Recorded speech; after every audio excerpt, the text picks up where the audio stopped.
இயேசு கிறிஸ்து சொன்னார், நீங்கள் உலகமெங்கும் போய் சர்வ சிருஷ்டிக்கும் சுவிசேஷத்தை பிரசங்கியுங்கள் என்றார். அது அவருடைய கட்டளை. ரட்சிக்கப்பட்டிருக்கிற நாம், கிறிஸ்துவின் அன்பை அனுபவித்துக் கொண்டிருக்கிற நாம், இந்த ரட்சிப்பின் சுவிசேஷத்தை உலகிற்கு அறிவித்தாக வேண்டும். அந்த முயற்சியை செய்தான் பவுல். அதனால் இக்கோனியா மற்றும் அந்தியோக்கியா பகுதிகளுக்கு சென்று, இன்னும் லீஸ்தீரா என்ற ஊர்களுக்கெல்லாம் சென்று சுவிசேஷத்தை அவன் அறிவித்துக் கொண்டிருந்தான். சுவிசேஷத்தை அறிவிக்க வேண்டும் என்று அவனுக்கு யார் சொன்னது? இயேசுவே சொல்லியிருந்தார். உலகமெங்கும் போய் சர்வ சிருஷ்டிக்கும் சுவிசேஷத்தை பிரசங்கியுங்கள் என்று இயேசு கட்டளையிட்டிருந்தார். அது அவருடைய கட்டளை. தேவனுடைய சித்தத்தின்படி செய்து சுவிசேஷத்தை அறிவிக்கையில் பவுலை அடித்தார்கள். அப்படின்னு என்ன அர்த்தம்?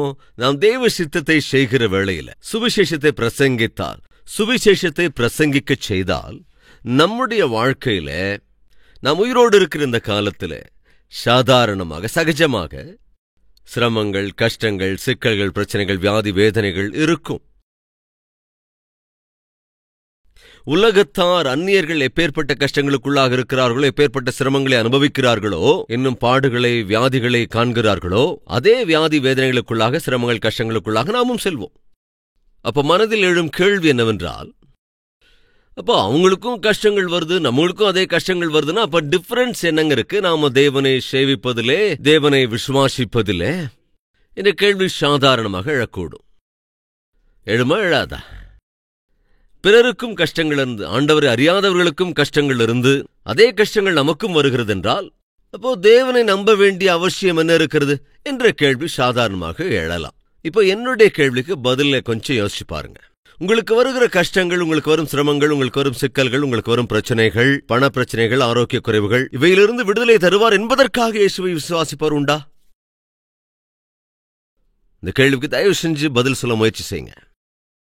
கஷ்டங்களை தீர்த்து விடுவார், சிரமங்களை தீர்த்து விடுவார், கடன் பிரச்சனைகளை மாற்றி விடுவார், ஆரோக்கிய குறைவிலிருந்து மீட்டெடுப்பார், எல்லா கஷ்டத்திலிருந்தும் விடுதலை தந்து விடுவார் என்பதற்காக உங்களில் யாராவது இயேசுவை நம்புகிறீர்களா? அப்படின்னா கவனிங்க, உங்க நம்பிக்கை கரெக்ட் அல்ல. அதாவது நாம் இயேசுவை நம்ப வேண்டியது அவர் அருளுகிற வரத்திற்காக அல்ல. நாம் இயேசுவை விசுவாசிக்க வேண்டியது அவர் தரும் ஆசீர்வாதங்களுக்காக அல்ல. நாம் இயேசுவை விசுவாசிக்க வேண்டிய முக்கிய காரணம் என்னவென்றால் சரீர பிரகாரமான ஆசீர்வாதங்களுக்காக அல்லவே அல்ல. பிறகு நீ நம்பினாலும் நம்பாவிட்டாலும் உன் மீது ஒரு பயங்கரமான சிட்சை காத்துக் கொண்டிருக்கிறது. அந்த சிட்சை என்னவென்றால் நரகம். அக்கினி அவியாத, புழுக்கள் சாகாத ஒரு பயங்கரமான இருள் நிறைந்த அக்கினி சூளையிலே நீ யுகயுகமாயிருக்கப் போகிறாய். நரகத்திற்கு ஒருவேளை சென்று விட்டால் அதிலிருந்து வெளியே வர முடியாத ஒரு பயங்கரமான சிட்சை, பிறந்ததிலிருந்து இன்று வரைக்கும் நீ செய்த பாவங்களின் அடிப்படையில் அந்த பயங்கரமான நரகம் உனக்காக காத்துக் கொண்டிருக்கிறது. இயேசு கிறிஸ்து இந்த உலகத்திற்கு வந்த முக்கிய காரணம் என்னவென்றால், அழிந்து போய்க் கொண்டிருக்கிற நரகத்திற்கு போய்க் கொண்டிருக்கிற, நரகத்தில் பாடுபடப் போகிற உன்னை ரட்சிப்பதற்காகத்தான் இயேசு உலகிற்கு வந்தார். பைபிள் சொல்லுகிறது, அவரை ஏற்றுக்கொள்ளுகிறவர்கள் எத்தனை பேர்களோ அத்தனை பேர்களும் அவருடைய குமாரர் குமாரத்திகளாகும்படியான அதிகாரத்தை கொடுத்திருக்கிறார். அவரை விசுவாசிக்கிற ஒவ்வொருவருக்குமே கூட தேவனுடைய குமாரர்களாக, குமாரத்திகளாக அழைக்கப்படுகிற அதிகாரத்தை தேவன் அருளியிருக்கிறார். இந்த பூமியிலே எதற்காக நாம் தேவனுடைய பிள்ளைகள் என்று முத்தரிக்கப்பட வேண்டும் என்றால், நாம் தேவனுடைய குமாரர்கள், குமாரத்திகள் என்ற முத்திரை இல்லாவிட்டால் நாம் பரலோகத்திற்கு போகிற வாய்ப்பு இருக்காது. பரலோகம் தேவன் வாசம் பண்ணுகிற வீடு. அந்த வீட்டில் அவருடைய பிள்ளைகள் தான் இருப்பார்கள். என்றால் யாரெல்லாம் இயேசு கிறிஸ்துவை தங்கள் சொந்த இரட்சகராக ஏற்றுக்கொள்ளுகிறார்களோ அவர்கள்தான் பரலோகத்திலே தேவனோடு யுகயுகமாயிருக்கப் போகிறார்கள். இந்த வேளையில் என்னுடைய கேள்வி, உங்களில் எத்தனை பேர் ஆண்டவராகிய இயேசு கிறிஸ்துவை அங்கீகரித்திருக்கிறீர்கள், விசுவாசிக்கிறீர்கள் என்பதை ஒருமுறை கையுயர்த்தி காட்டுறீங்களா? ஏனால் நீங்கள் தேவனுடைய பிள்ளைகள் என்ற முத்திரையை பெற்றிருக்கிறீர்கள். யார் மீது அந்த முத்திரை இருக்கின்றதோ அவர்கள் நித்திய ஜீவனை, பரலோக பாக்கியத்தை பெற்றுக்கொண்டவர்கள் என்பது அர்த்தம். நாம் அறிந்த சத்தியம் என்னவென்றால், நாம் உயிரோடு இருப்பது 70 அல்லது 80 ஆண்டுகள். அவ்வளவுதான் வாழ்க்கை என்று நினைக்கிறோம். ஆனால் அது உண்மை அல்ல. சரீர பிரகாரமான ஜீவியம் என்பது நல்லா யோசிச்சு பார்த்தோம்னா அது தற்காலிகமான ஒரு வாழ்க்கை. முட்டைக்குள்ள அந்த சின்ன அந்த கோழி குஞ்சு இருக்கு இல்லையா, அது முட்டைக்கு உள்ள இருக்கும். அது அந்த முட்டைக்குள்ள அப்படி 21 நாட்கள் இருக்கும்.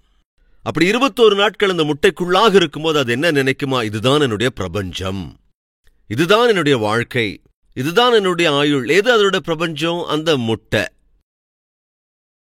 அது என்ன நினைக்குது, இந்த முட்டைக்குள்ளதான் என்னுடைய வாழ்க்கை என்று. எத்தனை காலம் தன் வாழ்க்கை? 21 நாட்கள் தான் தன் வாழ்க்கை என்று அது உண்மையில நினைத்துக் கொள்ளும்.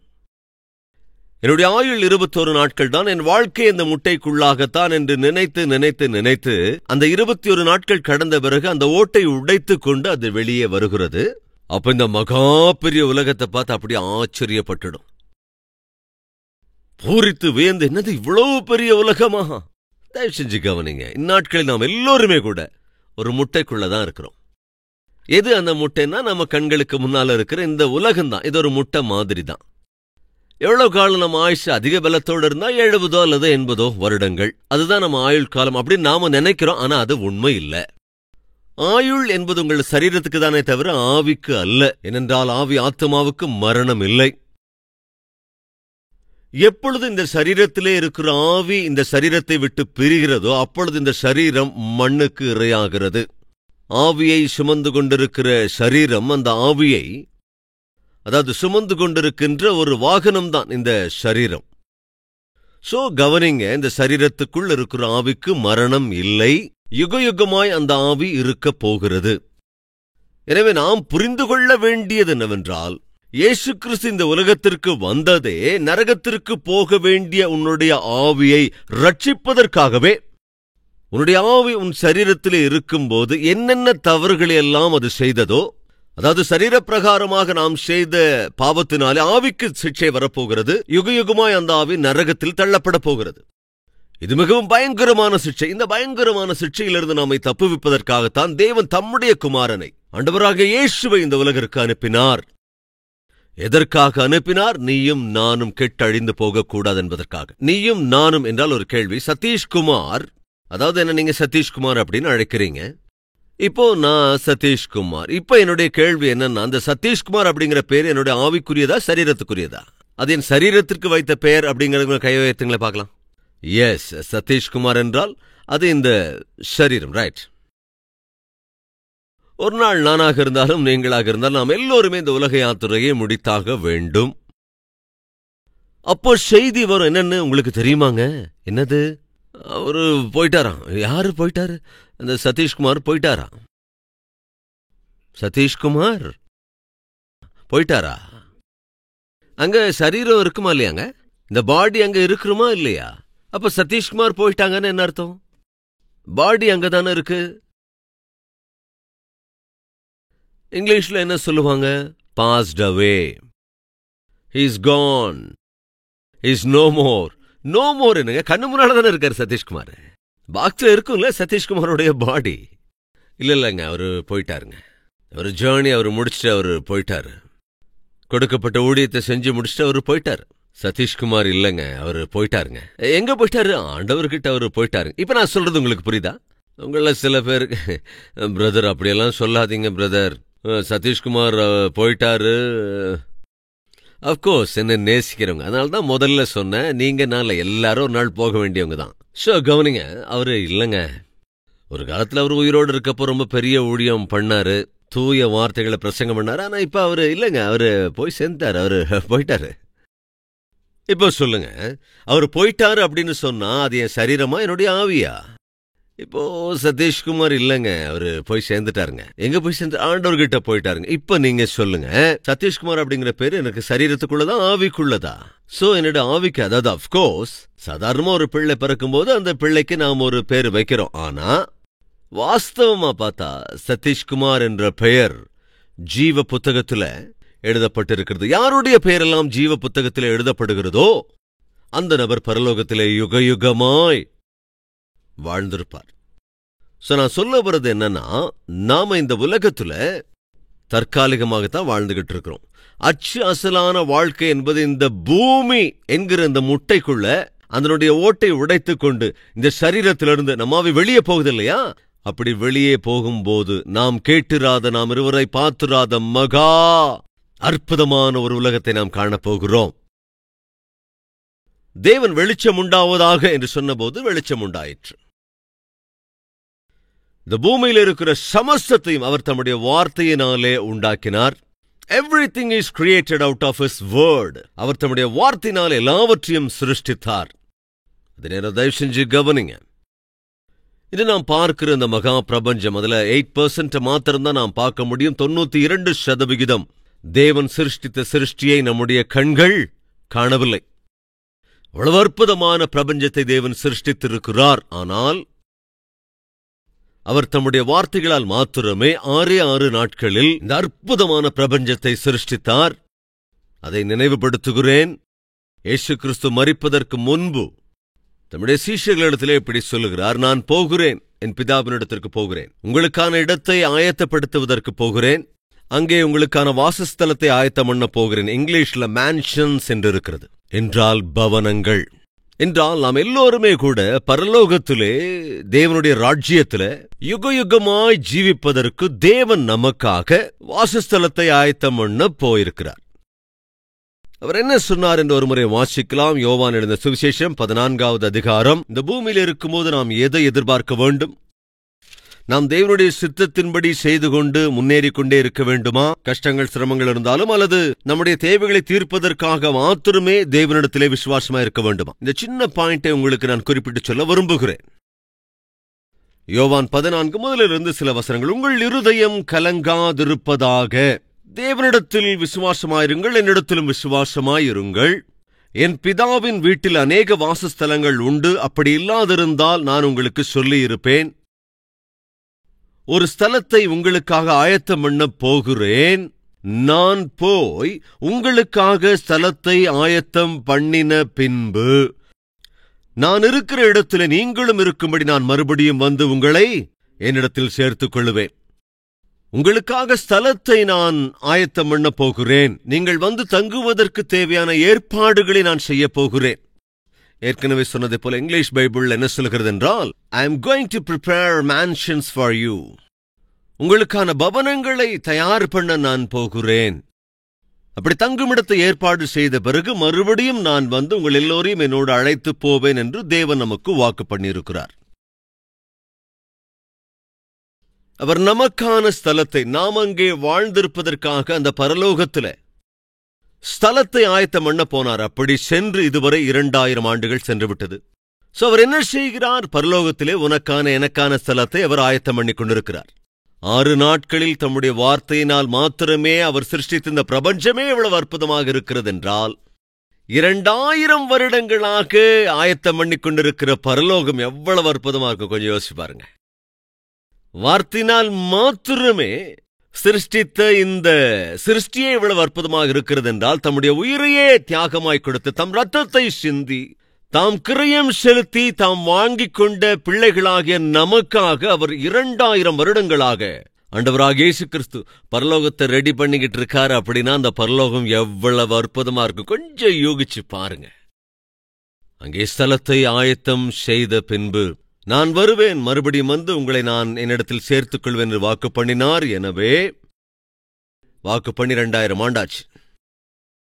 அப்ப நீயும் நானும் நாம இப்ப யோசனை பண்ண வேண்டிய விஷயம் என்னன்னா, வேதம் தெளிவாய் சொல்லுது, நல்லா கவனிங்க. உங்களுடைய ஆவி என்பது தேவனுடைய கரங்களுக்குள் இருக்கிறது என்று நீங்கள் விசுவாசித்தால், கொலோசேயருக்கு எழுதின நிருபம் 3வது அதிகாரத்தின் 1வது வசனத்தை நான் வாசிக்கின்றேன். கொலோசேயருக்கு எழுதின நிருபம் 3வது அதிகாரம் 1 வசனம். நீங்கள் கிறிஸ்துவுடனே கூட எழுந்ததுண்டானால் மேலானவைகளை தேடுங்கள். மேலானவைகளை தேடுங்கள். நீங்கள் இயேசு கிறிஸ்துவை விசுவாசிப்பீர்கள் என்றால், இயேசு கிறிஸ்து மரித்தார், அவர் அடக்கம் பண்ணப்பட்டு 3ஆம் நாள் உயிர்த்தெழுந்தார். ரைட்? இயேசு கிறிஸ்து சிக்ஷையை அனுபவித்த போது நாம இல்ல. இயேசு கிறிஸ்து அடக்கம் பண்ணப்பட்ட போதும் நாம் இல்லை. இயேசு கிறிஸ்து திரும்ப உயிர்த்தெழுந்த போதும் நாம் இல்லை. ஆனால் வேதம் திட்டமாய் சொல்லுகிறது, கடந்த காலத்திலே, அப்ப இருந்த அந்த காலத்திலே, அதற்கு பின்னுள்ள காலத்திலும் நாம் செய்கிற ஒவ்வொரு பாவத்தின் நிமித்தமும் இயேசு கிறிஸ்து சிலுவையிலே மரித்தார். அதாவது கடந்த காலத்தில் நாம் செய்த தவறுகளுக்காகவும், இப்பொழுது செய்து கொண்டிருக்கிற பாவங்களுக்காகவும், வரப்போகிற நாட்களில் தெரிந்தோ தெரியாமல் செய்யக்கூடியவர்களுக்காகவும் இயேசு கிறிஸ்து சிலுவையிலே மரித்தார். ஆனா அன்னைக்குத்தான் நாம இல்லையே. எனவே தேவன் என்ன செய்தார்? நாம் எல்லோரையுமே கூட இயேசு கிறிஸ்துவுக்குள் தேவன் வைத்தார். இயேசு கிறிஸ்துவுக்குள் நம்மை வைத்தார். ஃபார் எக்ஸாம்பிள், உங்க பாக்கெட்ல பர்ஸ் இருக்கு, அந்த பர்ஸ்ல ஒரு 50 ரூபாய் இருக்குன்னு வச்சுக்கலாம். அந்த பர்ஸ் தண்ணிக்குள்ள விழுந்துருச்சுன்னா அந்த 50 ரூபாய் மூழ்குதா இல்ல பர்ஸ் மட்டும் மூழ்குதா? நீங்க சொல்லுங்களேன், என்ன சொல்றீங்க? பர்ஸ் தண்ணிக்குள்ள விழுந்துட்டா, தண்ணிக்குள்ள மூழ்கிட்டா அந்த 50 ரூபாயும் மூழ்குமா இல்லையா? அதைத்தான் செய்தார். இயேசு கிறிஸ்துவை தேவன் சிலுவையிலே ஒப்புக் கொடுத்த போது நம்மையும் அவருக்குள்ளே வைத்தார். தீமோத்தேயுக்கு எழுதின 2வது நிருபம் 2வது அதிகாரம் 11ஆம் வசனம். இந்த வார்த்தை உண்மையுள்ளது என்னவெனில் நாம் அவரோடே கூட மரித்தோமானால், அவரோடே கூட நாம் மரித்திருப்போம் என்றால், அவர் மரித்துவிட்டார், நாம் மரிக்கவில்லை. ஆனால் நாம் அவரோடே கூட மரித்தோமானால், அதாவது தேவன் உங்களையும் என்னையும் விசுவாசிக்கிற எல்லோரையும் இயேசுவுக்குள் வைத்தார், இயேசுவோடே கூட வைத்தார். எனவே அவரோடே கூட மரித்தோமானால் அவரோடே கூட பிழைத்தும் இருப்போம். அவரோடே கூட பாடுகளை சகித்தோமானால் அவரோடே கூட ஆளுகையும் செய்வோம். நாம் அவரை மறுதலித்தால் அவரும் நம்மை மறுதலிப்பார். அவரோடே கூட நாம் மரித்திருக்கிறோம். அதனால் தான் பவுலும் சொல்லுவான், நான் கிறிஸ்துவுடனே கூட சிலுவையிலே அறையப்பட்டிருக்கிறேன், பிழைத்திருப்பது நான் அல்ல. நான் கிறிஸ்துவோடே கூட சிலுவையில் அறையப்பட்டிருக்கிறேன் அப்படின்னா என்ன அர்த்தம்? இயேசு சிலுவையில் அறையப்பட்ட போது தேவன் என்னையும் கூட கிறிஸ்துவுடனே கூட வைத்திருந்தார். இன்னொரு வசனத்தை கூட நான் காண்பித்துக் கொடுக்க விரும்புகிறேன். கலாத்தியர் 2வது அதிகாரம் 20ஆம் வசனம். கிறிஸ்துவுடனே கூட சிலுவையில் அறையப்பட்டேன், ஆயினும் பிழைத்திருக்கிறேன். இனி நான் அல்ல, கிறிஸ்துவே எனக்குள் பிழைத்திருக்கிறார். நான் இப்பொழுது மாம்சத்தில் பிழைத்திருக்கிறதோ என்னில் அன்பு கூர்ந்து எனக்காக தம்மை தாமே ஒப்புக் கொடுத்த தேவனுடைய குமாரனை பற்றும் விசுவாசத்தினாலே பிழைத்திருக்கிறேன். நான் கிறிஸ்துவுடனே கூட சிலுவையில் அறையப்பட்டேன். ஆக்சுவலா இயேசு கிறிஸ்து சிலுவையில் அறையப்பட்ட போது பவுல் அங்க இருக்கல. இந்த நிருபத்தை எழுதிய போது பவுலின் வயது சுமார் 60 வயது. 60 வயதில் இருக்கின்ற பவுல் சொல்லுகிறான், நான் கிறிஸ்துவுடனே கூட சிலுவையில் அறையப்பட்டேன் என்று. ஐயோ, அப்பதான் பவுல் அங்க இல்லையங்க.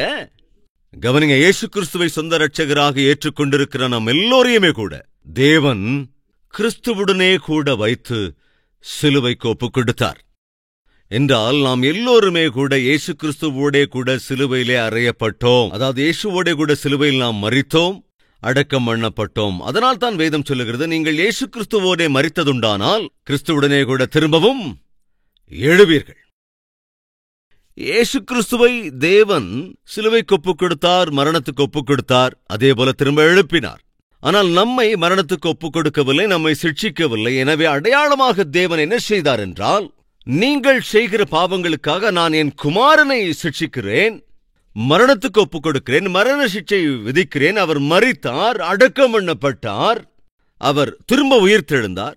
நீங்களும் மரிக்க வேண்டும், அடக்கம் பண்ணப்பட வேண்டும், திரும்ப எழ வேண்டும். அவரோட கூட நீங்கள் திரும்ப எழ வேண்டும் என்றால் அவரோட மரிக்க வேண்டும், அடக்கம் பண்ணப்பட வேண்டும், திரும்ப எழ வேண்டும். ஆனால் தேவன் நம் மீது வைத்த அந்த அதீத அன்பினாலே என்ன செய்தார்? நாம் ஒருவருக்குமே அந்த மரண சிட்சை விதிக்கப்படாதபடி நம்முடைய குமாரனுக்கு மாத்திரம் மரண சிட்சை விதித்தார்.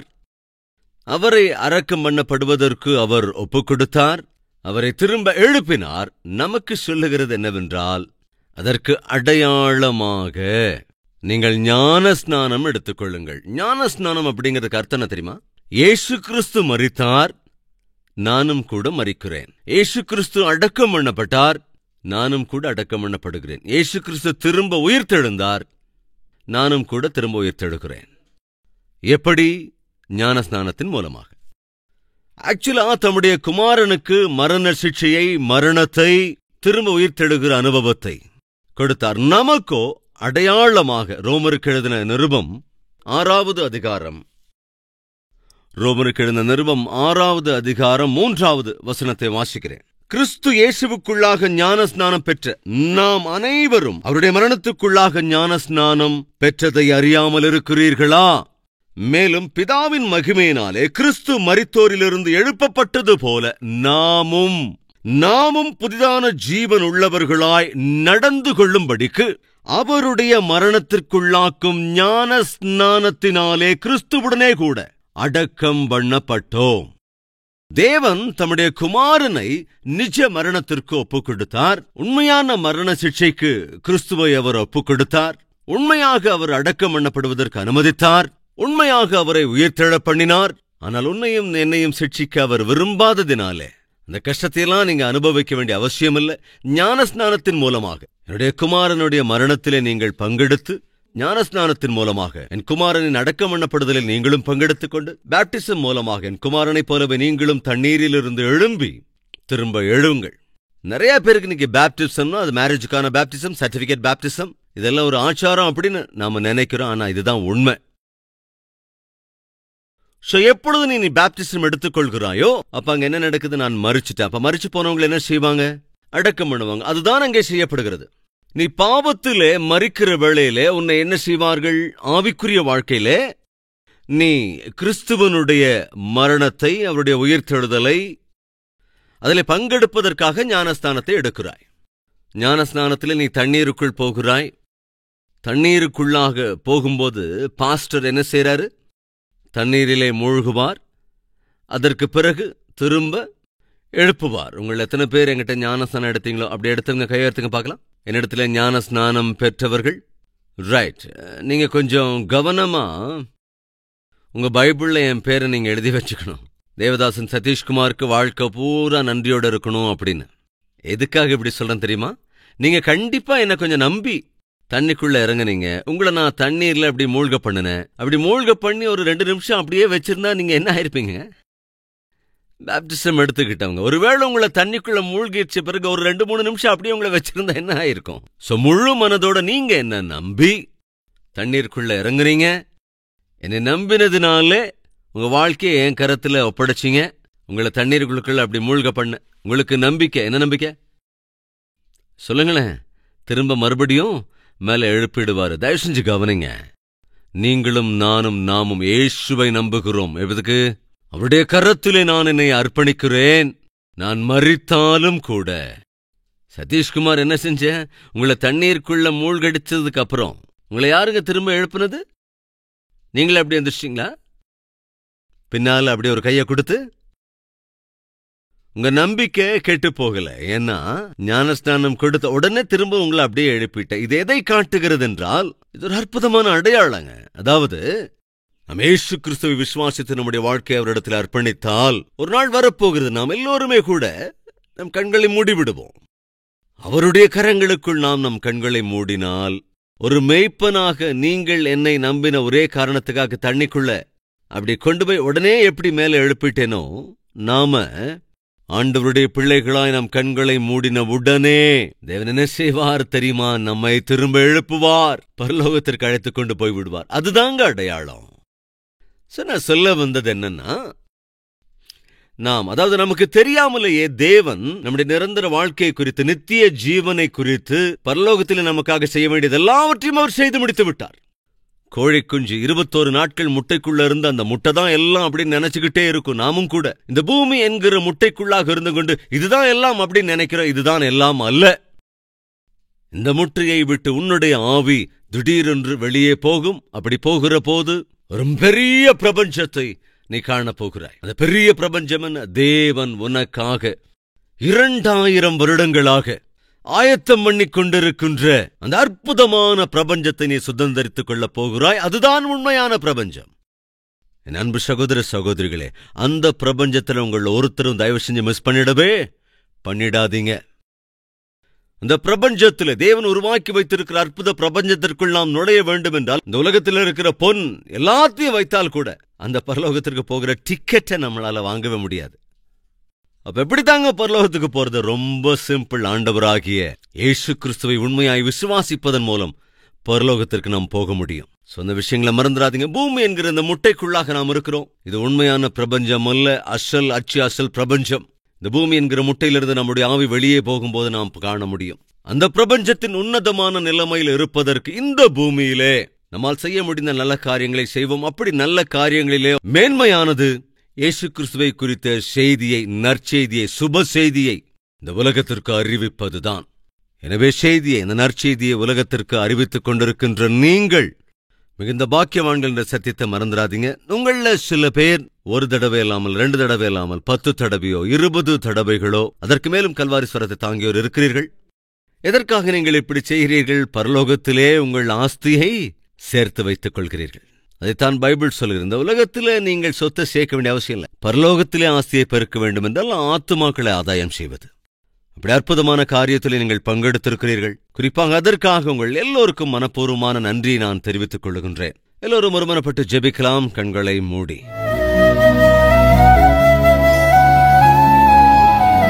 பரிசுத்தமுள்ள பிதாவே, உம்முடைய பிள்ளைகள் எடுத்த தீர்மானங்கள், அவர்களுக்கு இருக்கிற ஆசைகள் எல்லாவற்றையும் நீர் அறிந்து, ஆண்டவரே, அவர்களுக்குள்ள ஆசைகளை நிறைவேற்றி பொருளாதார ரீதியாய், ஆவிக்குரிய பிரகாரமாய், அளவுக்கு அதிகமாய் அனைவரையும் நீர் ஆசீர்வதிக்க வேண்டும் என்று, அவர்கள் விண்ணப்பங்களுக்கு ஆண்டவரை நீர் செவிசாய்க்க வேண்டும் என்று, அவர்கள் குடும்பம் மூலமாக அநேகருக்கு சுவிசேஷத்தை தானம் செய்து அதிகமான பாக்கியத்தை அவர்களுக்கு அருளிச் செய்ய வேண்டும் என்று இயேசு கிறிஸ்துவின் நாமத்தில் வேண்டிக் கொள்கிறோம் பிதாவே.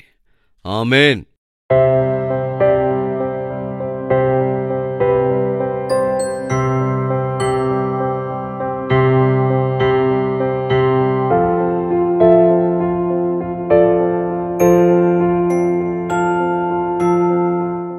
எங்கள் முகவரி: கல்வரி, தபால் பெட்டி எண் 30, குக்கட்பள்ளி, ஹைதராபாத் 72.